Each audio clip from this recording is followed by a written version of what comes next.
Now, homeowners, as we said, cutting their asking prices by more than $27 billion last year. Trulia, that's a San Francisco-based real estate data provider, says some of the biggest reductions, while we just talked about it, do want to get to the CEO of that firm. He is Pete Flint. And Pete, so let's talk about this. Almost $28 billion, those prices being cut. I mean, do you think this is the worst of it? So we've seen price cuts rise over the last couple of months. And I certainly, unfortunately, don't see the end of these price cuts. The size of the price cuts is coming down by a little to around 10% on average.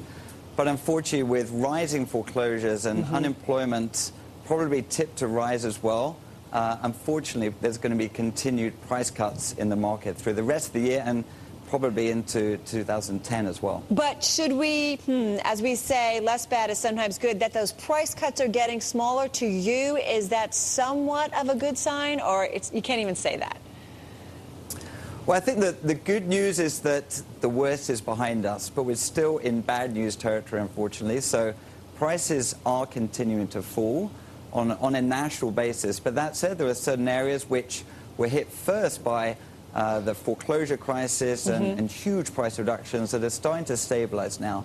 So with low mortgage rates and the $8,000 first-time home buyer tax credit, there might be some great opportunities to jump into the market this year in the areas that have been hardest hit. Peter, where specifically are you seeing some signs of stabilization?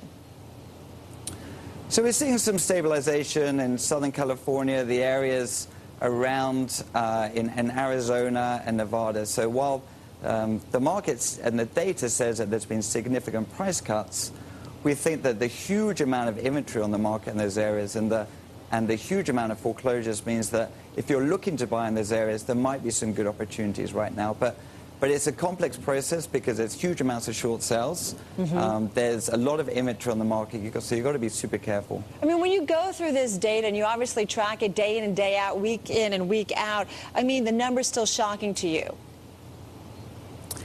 The numbers are shocking, but what is surprising to me is just the huge amount of consumer interest. So the online tools available to consumers have exploded over the last couple of years. So consumers are more informed than ever, and we've seen people looking at properties double over the last 12 months. So while prices are continuing to fall, consumer demand is actually on the rise, or consumer views of the properties is on the rise. So we think that there's really pent-up demand out there. So as soon as there's consumer confidence that it's a good time to jump into the market, we should start to see transactions start to increase as well. All right, so more transactions, that certainly would be a good sign. But Pete, let me ask you, I mean, this is obviously a buyer's market at this point. For those people who can line up financing, it really is a buyer's market.